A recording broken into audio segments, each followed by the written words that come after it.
I'm sure most of you have watched several guides on the Desert Perpetual raid already, so instead of just making another step-by-step guide, our 7-tip series aims to help you optimize your strategies for faster, easier clears. Today we'll be covering how you can optimize your DPS strategies on each boss, how you can simplify some of this raid's most complex mechanics, and how you'll be able to scale these strategies into higher tier raids with multiple feats active to get your hands on better gear. I'm Above, and if you enjoyed today's video, a like and subscription would be greatly appreciated. Now let's get into it. We're going to start by rapid firing off the meta DPS strategies for each boss at the time of this recording, which is actually quite simple since most of these bosses are based around total damage instead of just raw DPS. Outbreak Perfected with Rewind rounds is the easiest LFG friendly strat for the Hydra, Hobgoblin, and final Harpy boss. Just like T-Lord on day 1, Outbreak regens absurd amounts of super energy, making DPS primaries and damage supers the meta strategy for this raid. This is capable of one-phasing all 3 of these bosses quite easily, so I totally get why Bungie banned this for the day 1 raid race. It's so easy in fact that the literal worst case scenario is that you have the comfiest 2-phase damage of all time, which takes a ton of stress off your team for certain feats, including one that quite literally makes you 2-phase every boss. The Wyvern, on the other hand, is a little bit more awkward. For this, you'll actually want to have a Song of Flame Warlock running Tractor with Hellion, the Incinerator Snap, and a 1-2 punch shotgun, and pair this with 5 other people rocking Acreus to help perma stagger the boss. To make this even more consistent, you'll want to throw a small wall right at the Wyvern's feet to prevent being repeatedly stomped away from him, and aim your melees to proc Trench Barrel at the boss's chest instead of its legs. For whatever reason, the legs have a goofy hitbox that can cause you to melee whiff from time to time, so aim a bit higher and you should have a much easier time proccing Trench Barrel on Acreus. The Wyvern's movement during damage is easily the most annoying part of this encounter, and all of these suggestions add up to make it significantly easier for your team while dealing high damage at the same time. Tip number 2 is a quick one, and for this, we're going to stay put in the Wyvern encounter.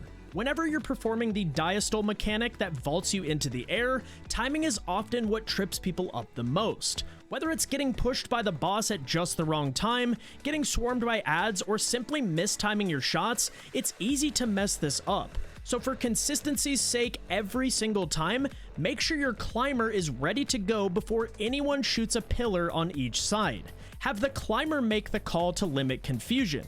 Here's an example from stream so you guys can see this firsthand. Not this one. Wait for Half-Blood's call, okay? Yep. Next one. Right, on this one, on this one. Here.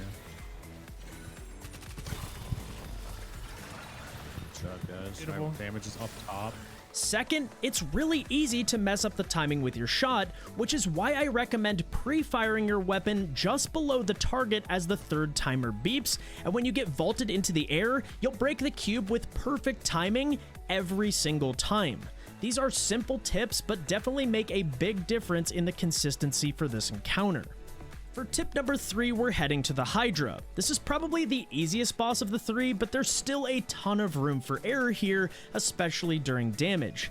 When the damage extensions begin, 2 people will be called to stand in the Hydra's gaze and bring down the shield. The first mistake I commonly see people make is chasing the shield rotation the wrong way. People will often go counterclockwise instead of going against the rotation of the shield to get there faster. And this is detrimental because the earlier you get into the beam, the faster the boss becomes damageable for your team each time. If you're late, your team is literally just sitting there wasting precious damage time doing nothing, as the boss will be immune until you're in its gaze. Additionally, the eyes will only appear on the shield when you cross these planters on either side of the boss, so during this downtime, make sure you stay in the gaze, but you can turn around and slay the adds around you to stay alive. I see so many people die because they're just hard focused on the shield the entire time instead of turning around and killing the surrounding enemies. But once you learn the timing of this, it actually becomes quite easy. The next couple of tips both apply to the Hobgoblin boss, which is arguably the hardest encounter to master in all of Desert Perpetual. There are a ton of mechanics to keep track of, and they become much more difficult to manage when you're scrambling around trying to stay alive with snipers aiming at you at all times. So tip number 4 is all about survivability. There is nothing keeping you and your teammates separated during this encounter. So instead of splitting up, I highly recommend super chaining underneath this stone structure in the middle of the arena. Your warlocks can use Phoenix Protocol on their running loadouts to infinitely chain wells together, and then swap to something like Starfire or Sanguine Alchemy prior to damage. The flow of this encounter should look something like this. Clear the initial wave of adds on each side, group up and super chain in the middle to kill the Hydra, spread out and kill your Minotaurs, dunk them into the portals, get back in the well and kill the Hydras and Wyverns, head back to kill more Minotaurs, so on and so forth. This makes survivability a million times easier and also gives this encounter an easy pattern to follow and teach to your friends. Tip number 5 aims to limit confusion in this encounter by dedicating runners to specific portals and simplifying our portal callouts. When your team steps on the plates in the middle of the arena and acquires the 3 unique buffs, you can simplify your callouts by having the person that ends up being aligned to the boss be the only person to call out the portal that is bad, which in this case means it's glowing red. This lets your runners know which 4 portals need to be dunked with just one callout. But tip number 5 doesn't stop there. To avoid runners accidentally dunking buffs into the same portal multiple times, you'll want to pre-assign portals to each runner depending on the callout. For this example, runner number 1 will always be responsible for dunking in either portal number 1 or portal number 2, while runner 2 is responsible for portals 2 and 3. Runner 3, on the other hand, is responsible for portals 3 through 5 and will be required to dunk twice to start the running phase. Remember, the buff holders from stepping on the plates in the middle of the arena cannot dunk buffs into the portals without dying, which is why runner number 3 must run twice. Let's use this gameplay as an example. As you can see here, our aligned buff holder calls not 3 in text chat, which means that all other portals are good to dunk on. In this case, runner 1 will dunk their buff on number 1, and runner 2 will dunk their buff on number 2. Runner 3 will then dunk 4 and 5, and just like that, the running phase is complete. Makes sense? Cool. On to the next one.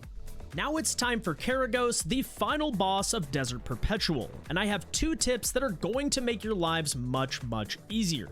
Both of these take place on the DPS plate, 1 tip before and 1 tip during damage.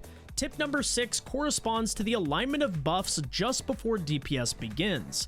Instead of everyone calling out their 2 symbols that are lit up, you actually don't have to say anything at all. Simply have you and your teammates stand in the empty space where you don't see a symbol, and the third player will know which one they need to interact with as the odd one out.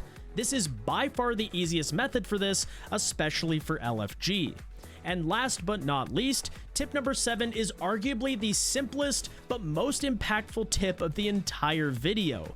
You know those pesky lasers that can randomly change direction and kill you during damage? Yeah, well, what if I told you that you never need to worry about these again?